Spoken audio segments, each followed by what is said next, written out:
Olá, boa noite. Você está no Ponto e Contraponto. Eu sou Lauro Lima. E olha só, com linhas de ações relacionadas à melhoria da qualidade de vida da população por meio da engenharia, agronomia e geociências, o convidado do programa de hoje assumiu a presidência do Conselho Federal de Engenharia e Agronomia em janeiro de 2018.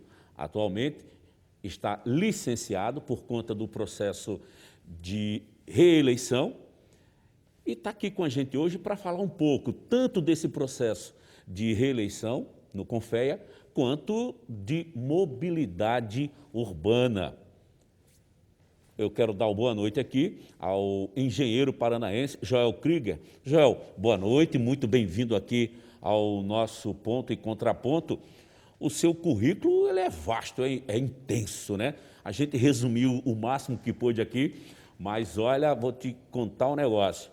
Esse cara é conceituado e para nós é uma grande honra recebê-lo aqui hoje. Obrigado pela oportunidade de estar dialogando aí sobre engenharia, agronomia, geociências. É um prazer imenso estar aqui com vocês. Obrigado pelo carinho. Assunto importantíssimo, temas que nunca saem da atualidade, mas eu gostaria, Joel, de começar a nossa conversa, o nosso bate-papo, falando sobre o processo de reeleição no Confea. Como é que está? A eleição é agora em outubro, não é isso? Temos eleição agora no dia 1º de outubro, né? Um processo que iniciou lá em março, por conta da pandemia houve adiamento do processo eleitoral, vai ser consolidado agora em 1º de outubro. Como é que está hoje a situação dos conselhos regionais? Nós temos dentro do sistema, é um sistema bastante robusto, são 1 milhão de profissionais e 250 mil empresas que são registradas dentro do nosso sistema profissional. Números assim, números bem elevados.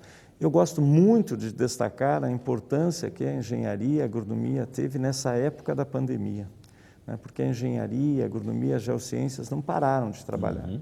Primeiro, na linha de frente nos hospitais, a manutenção do hospital, manutenção de equipamentos, de diagnóstico, manutenção de ar-condicionado, centros cirúrgicos, né? E outras manutenções, a questão ambiental importante, né? Controle sanitário, segurança do trabalho, isso já na linha de frente, hospitais, clínicas, laboratórios.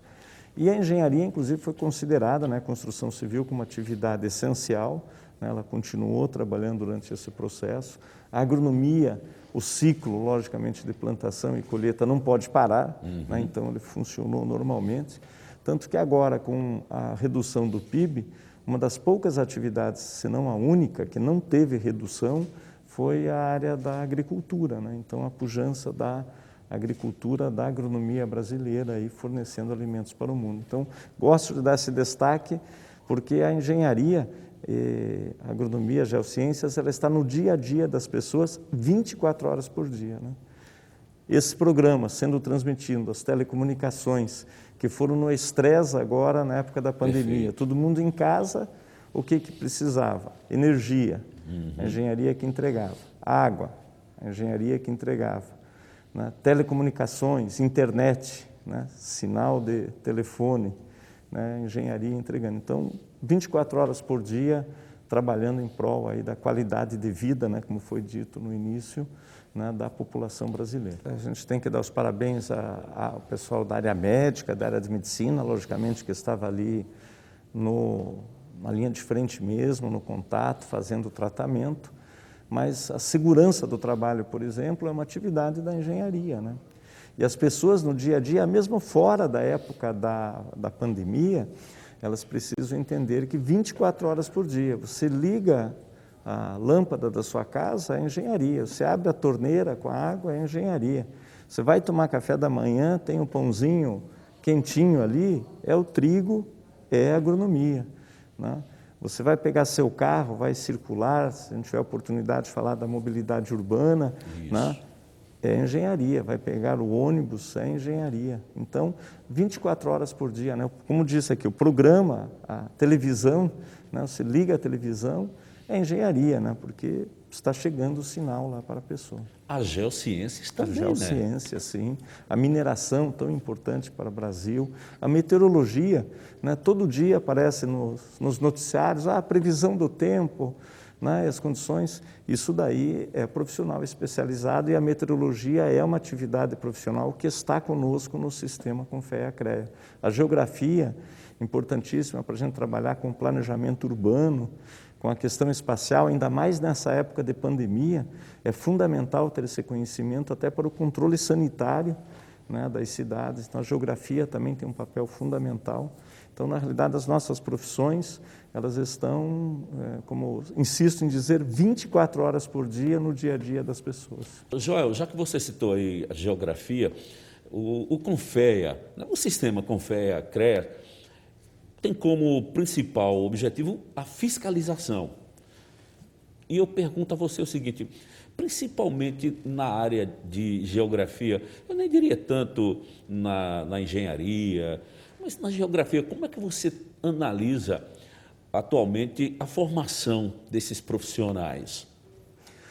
Na realidade, a formação ela é complexa, né? E nós precisamos avançar aqui no Brasil a nível da formação em todas as áreas. A geografia que você citou, mas a engenharia, a agronomia.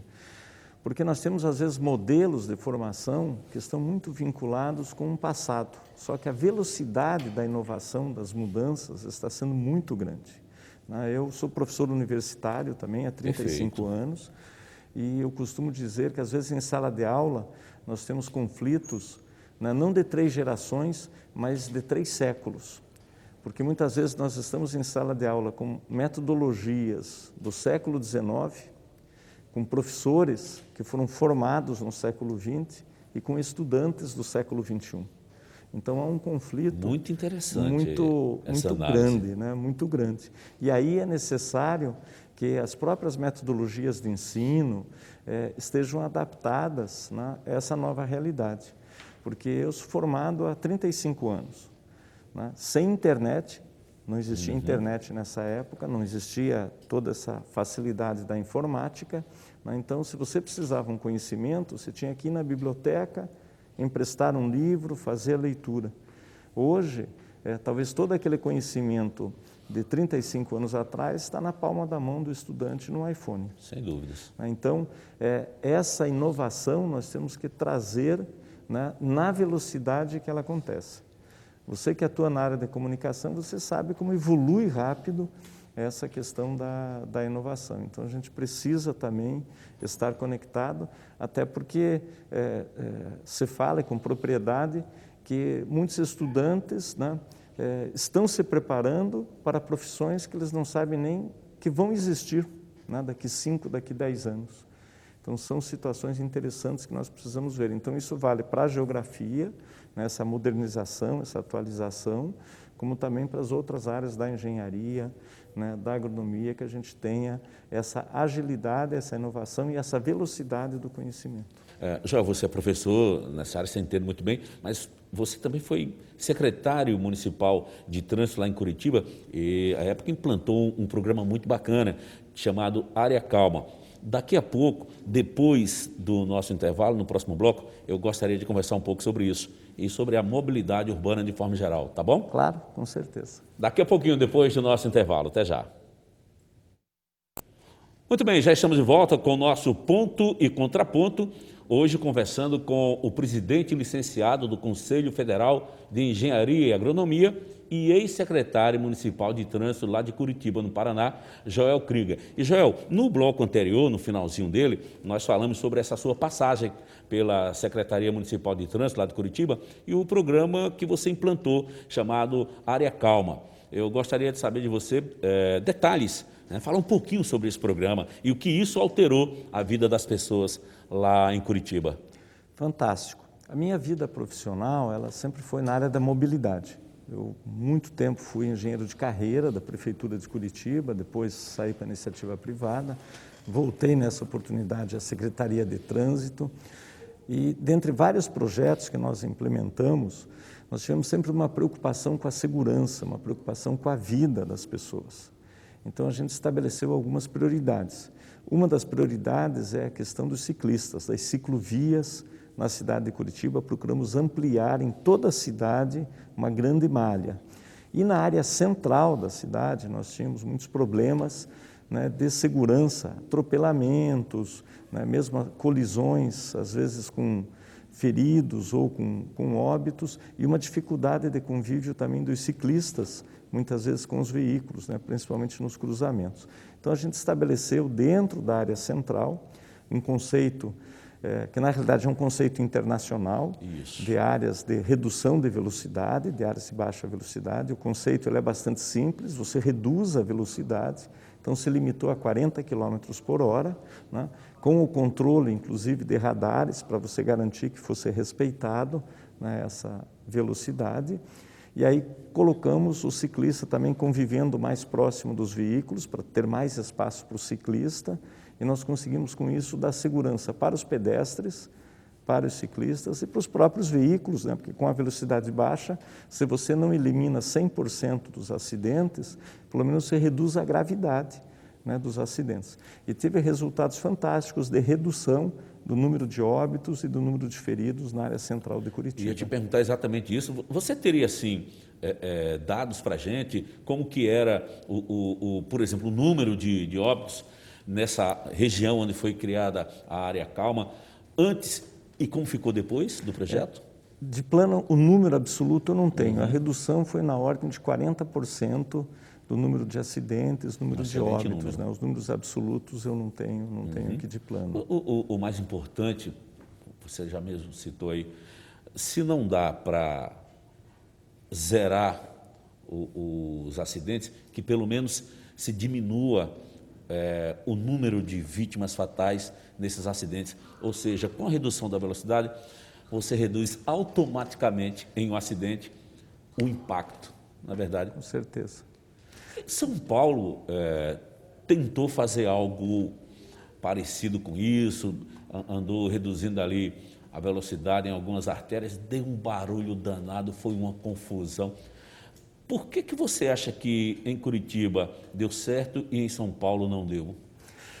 Na realidade, quando você trabalha com trânsito, que boa parte da minha vida profissional, eu aprendi que você agrada alguns e desagrada outros. Não existe solução de trânsito que todo mundo fique satisfeito. Sem dúvida. Porque se você reduz velocidade e prioriza pedestre, prioriza o ciclista, o motorista muitas vezes fica irritado porque ele demora um pouco mais a viagem, tem que ter mais cuidado, né? Se você proíbe um estacionamento para dar um pouco mais de velocidade numa determinada via, né, o comércio vai reclamar que não tem o estacionamento ali na frente. Você permite o estacionamento, você congestiona um pouco mais ou cria algum ruído maior em termos da via, né? Então, você sempre agrada alguns e desagrada outros, né? E não conheço exatamente a motivação de São Paulo de não ter dado certo, mas o trânsito de São Paulo é um trânsito assim muito agressivo, né? É um trânsito pesado. E as pessoas ficam muito tempo no veículo por dia, né, na cidade de São Paulo. Isso já é uma característica para quem anda de carro. Porque qualquer lugar que você vai é 1 hora e meia, 2 horas dentro do carro. Então, provavelmente que com alguma redução de velocidade, isso acabou provocando essa reação contrária, né? De Curitiba, a gente procurou fazer toda uma conscientização, né, uma divulgação muito forte, né, permanente dessa área calma, né, e como opção conceitual da cidade, não como opção de uma gestão, mas conceito de cidade mesmo, uma cidade mais segura, né, a área calma, o nome é bastante sugestivo, uma área calma. As pessoas hoje, quando circulam, mesmo o pedestre, às vezes está muito distraído com o celular, respondendo mensagem, vendo rede social, atravessa em locais que sem olhar. Então, acho que essa questão da segurança, ela é prioridade nas nossas cidades, né? E o ciclista, né? O pedestre e o ciclista, acho que são fundamentais para as cidades sustentáveis. O trânsito é tema de discussão nas grandes cidades, é problema sério nos grandes conglomerados urbanos. Hoje, quais seriam as saídas para a gente melhorar a nossa mobilidade urbana? Eu sei que cada local tem a sua característica, né? Mas em termos genéricos, o que poderia ser feito para a gente melhorar um pouco a nossa mobilidade urbana? Eu vejo que, falando da pandemia, desse novo normal que nós temos, vão acontecer muitas novidades aí. De um lado, de maneira mais clássica, para você melhorar a mobilidade, você teria que investir no transporte coletivo. Seja o transporte de ônibus, seja num VLT, seja em metrô, aí lógico a característica de cada cidade. Só que isso são investimentos muito altos, são valores consideráveis, né? E as pessoas precisavam se deslocar. Com o novo normal, talvez a gente avance bastante na questão do home office. Isso daí vai fazer as pessoas ficarem mais em casa. Então, isso deve diminuir um pouco da pressão pelo próprio transporte. Também já se caracteriza em alguns lugares as pessoas procurarem morar em cidades mais distantes, em áreas mais abertas, regiões mais tranquilas, né? Então, eu creio que a própria evolução da vida em comunidade das pessoas vai influenciar na questão da mobilidade urbana no médio e longo prazo. Claro que se falarmos de uma cidade como São Paulo, esse impacto vai ser mais limitado, mas em outras cidades esse impacto pode ser mais forte. Mas de maneira mais clássica seria investir em transporte coletivo, né? E verificar esse novo normal, principalmente no teletrabalho, né? O trabalho à distância, que nós vamos ter em muitas áreas, né?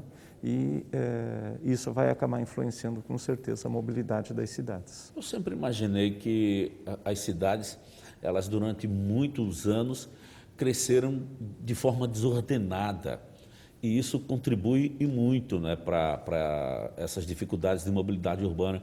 Não sei se estou certo ou se estou errado, mas ainda há tempo, Joel, de, por exemplo, aquelas cidades que têm pelo menos uma visão futurística, aquelas cidades que imaginam que vai haver um inchaço, um crescimento, de se ordenar esse crescimento. Como é que se pode ordenar um crescimento numa cidade?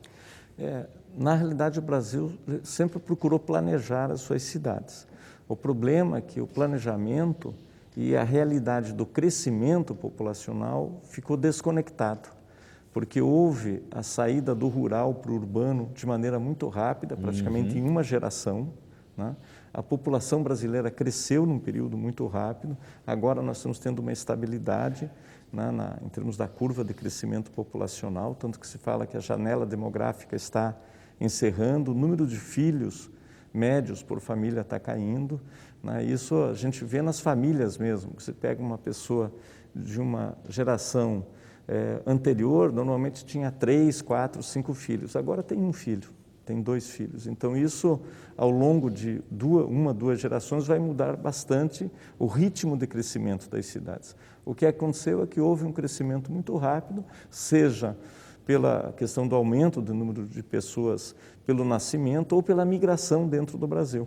Só que isso está se estabilizando, né? Isso está se estabilizando, acho que as cidades vão ter um tempo maior para planejar. A dificuldade é que existem muitas situações irregulares nas cidades, o investimento, o custo para você recuperar, né? Aqui em Maceió não deve ser diferente, o custo para você colocar moradia digna, custo para tirar populações de áreas que não são habitáveis, ele é bastante significativo, né? Sem dúvidas. O que a gente espera é que nós possamos conviver, mesmo com todas as dificuldades, em harmonia. Já infelizmente o nosso tempo acabou, mas eu quero te agradecer muito, viu, por essa conversa bacana, esse bate-papo importante e descontraído com a gente aqui no nosso Ponto e Contraponto. Obrigado, fico muito feliz, estou sempre à disposição. Boa noite a todos. Boa noite. Boa noite para você também que está em casa. A gente encerra o Ponto e Contraponto de hoje agradecendo a parceria comercial da Fabricato Móveis. Tenham todos uma semana maravilhosa, a gente volta a se encontrar no próximo sábado. Tchau, tchau e até lá.